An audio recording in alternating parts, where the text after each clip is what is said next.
Շնորհակալություն, մեծարգո պարոն վարչապետ, հարգելի գործընկերներ, սիրելի հայրենակիցներ, ես նախ երկու հարցի խոստացել էի, որ կանդրադառնամ, չհասցրեցի, պարոն Աղազարյանը հարցնում էր պետական պարտքի ու մեր հարկեր-հնա հարաբերակցության մասին, ուրեմն հարկեր-հնա հարաբերակցությունը, պարոն Աղազարյան, 2024-ին 23-ի համեմատ նվազել է կես տոկոսային կետով։ Այդ նվազումը տեղի ունեցել առավելապես ավելացված արժեքի հարկի նվազման հետևանքով, այստեղ պատճառների մասին ես նշեցի, կարող մեկ անգամ էլ գտնել, դա մեր տնտեսական աճի կառուցվածքի հետևանք է, եւ հիմնականում այդտեղ կարելի է առանձնացնել բանկային հատվածը, որը բավականին մեծ ներդրում է ունեցել հնայի մեջ, սակայն այդտեղից ավելացված արժեքի հարկ չի հավաքվում, եւ եւս մի քանի ոլորտներ, այսինքն եթե մենք չեզոք հասնեինք այդ բոլոր շեղումները տնտեսական աճի կառուցվածքի, մենք հարկեր հնա հարաբերակցության վատթարացում չենք ունենա, բայց մի բան էլ է կարեւոր,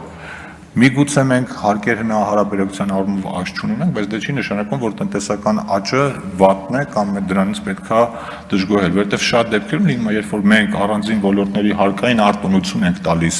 հրաժարվում ենք այդ ոլորտի հարկերից, որպեսզի այդ ոլորտում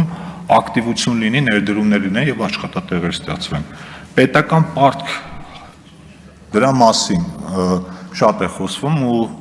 ամեն հարմար առիթի մեզ հիշեցնում է, որ պետական պարտքի ծավալը աճել է։ Մենք էլ ամեն հարմար առիթի պատասխանում ենք, որ պետական պարտքը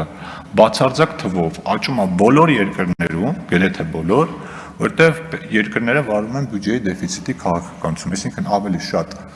ծախսում են, քան հավաքում են։ Շատ ավելի կարևոր ցուցանիշ է, թե քո պարտքը քո տնտեսության քանի տոկոսն է կազմում։ Եթե այդ ցուցանիշով նայենք, 2018 թվականին պարտքը նա հարաբերակցությունը կազմել է 55.7%, 2024 թվականին 50.3%, այսինքն մեր մոտ պարտքային բեռի նվազում է տեղի ունեցել, չնայած թվի բացարձակ աճին։ Իհարկե շատ լավ կլիներ, որ երկիրը շատ դեպքերում պարտքի կարիք չունենար, ինչի ճանապարհներից մեկը հարկային վարչարության բարելավումն է կամ հարկային արտոնությունների սահմանափակումը, բայց մենք ունենք այն, ինչ ունենք, եւ այս պարտքի ավելացման մեծ մասը, ել եմ կրկնում, բաժանվել ճգնաժամային, ֆորս մաժորային իրավիճակում, երբ որ տնտեսությունը փաստացի կանգնած էր մի քանի ամիս, հարկային եկամուտներ գրեթե չէին գեներացվում, բայց մենք ունենք ծախսերի աննախադեպ աճ, անհրաժեշտություն, եւ դրա հետևանքով պետական պարտքներ գրավելը միակ ճանապարհն էր։ Պարտքի տոկոսադրույքի մասով էլի հարց հնչեց, մեր պարտքի տոկոսադրույքը վերջին 3 տարիներին հետևյալ դինամիկան է ունեցել, միջին կշռված տոկոսադրույքը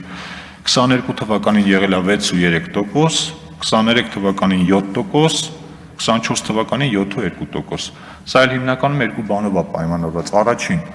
որպես երկիր, որը զարգացման որոշակի մակարդակից վերև է անցել, արդեն մեզ արտոնյալ պայմաններով վարկեր չեն տրամադրում, եւ երկրորդ, մենք պետական պարտքի մեջ նախապատվությունը տվել ենք ներքին պարտքին, որպեսզի փոխարժեքային տատանումները մեր պարտքի կայունության վրա չազդեն, ինչը բնականաբար ավելի թանկ է։ Երբ որ մեր երկիրը կգա զարգացման մի որոշակի աստիճանի եւ մեր մոտ այդ ռիսկի հավելավճարը կամ ռիսկայնությունը կնվազի, պետական պարտքը, ներքին պարտքը նույնպես կեժանանա, հույս ունենք մի օր այդ տարբերությունը այդքան էլ մեծ չի լինի։ Հիմա մի քանի ուրիշ բաներ անդրադառնամ։ Պարոն Օհանյանի ասացին, պարոն Օհանյան, որ ասացիք ձեր խոսքով, որ քննադատությունը ցավագին եք ընդունում, իրականում ցավագին չենք ընդունում ու շատ նորմալ ենք ընդունում, եթե դա քննադատություն է իրականում, բայց շատ դեպքերում մենք գործ ունենք ոչ թե քննադատության հետ, այլ փաստերի խեղաթյուրման հետ, որովհետև այստեղ մատուցվում են տեղեկություններ, որոնք իրականության հետ ընդհանրապես որևէ կապ չունեն։ Ու սա երբեմն անհրաժեշտ է դարձնում, որպեսզի մենք հասարակությանը ներկայացնենք, թե իրականում ինչ է տեղի ունենում։ Բայց սա մի քիչ զարմացնում է, որովհետև հաշվի առնելով, որ ձեր խմբակցության կազմում կան մարդիկ, մեծամասնությունը, որոնք բարձրաստիճան պետական պաշտոնյաներ են եղել, ինձ համար մի քիչ տարօրինակ է լսել բաներ, որոնք իրականությանը չեն համապատասխանում։ Ու շատ դեպքերում ես ինքս գիտեմ, որ դուք էլ ձեր ասածներին մեծ վերապահումով եք վերաբերվում, որ օրինակ ձեր առաջի շարքը նայում եմ,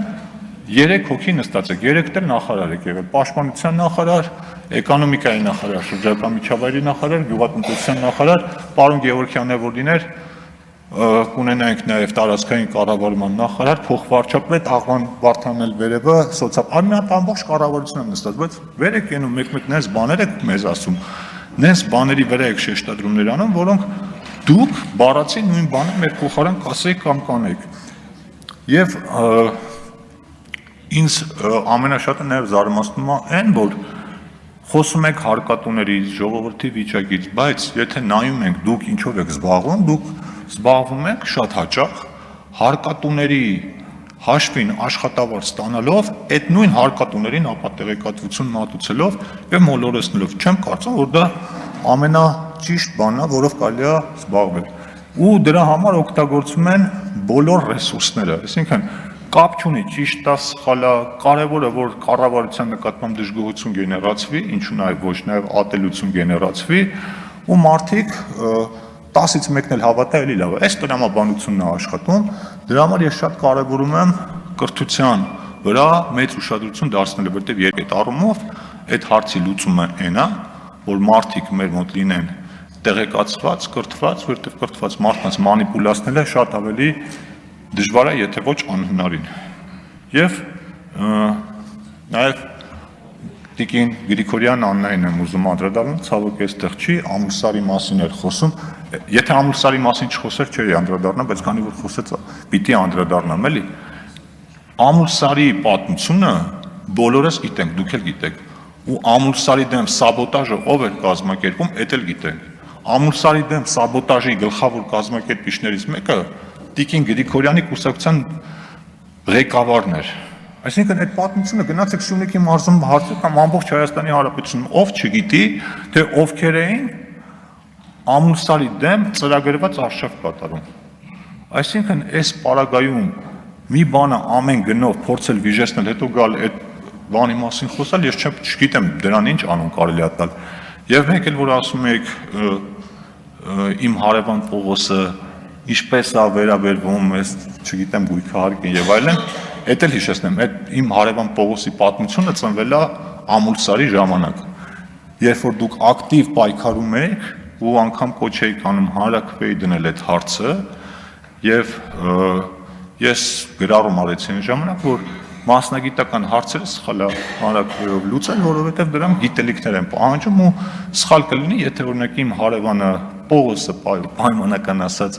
որը գրագիտության այդ խնդիր ունի, այդ որոշման կայացման մեջ ավելի շատ դերակատարություն ունենա, քան որևէ մեկը, որ այդ հարցից ավելի լավ հասկանում։ Դե հետո դա դարձավ թեւավոր խոսք, մինչև այսօր բանականում, բայց այս դեպքում հարգելի գործընկերներ, Ամուլսարի վատ հարևանները դուք եք, որոնք ամեն ինչ արեցին, որ այդ ծրագիրը հնարավորինս ձգձգվի ու չկայանա։ Բայց փառք Աստծո, մենք ունենք այսօր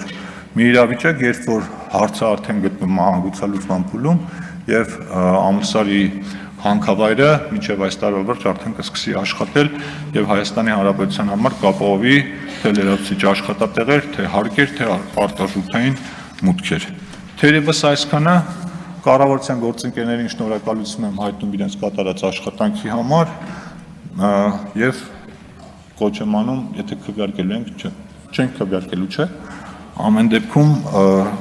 ավել պակասի համար կներեք, որ 3 օր այս թեման քննարկում ենք ու շատ դեպքերում օրակարգի չեղվեցինք, բայց հարցեր կար, որոնց պատասխանները պետք է տրվեն։ Շնորհակալություն։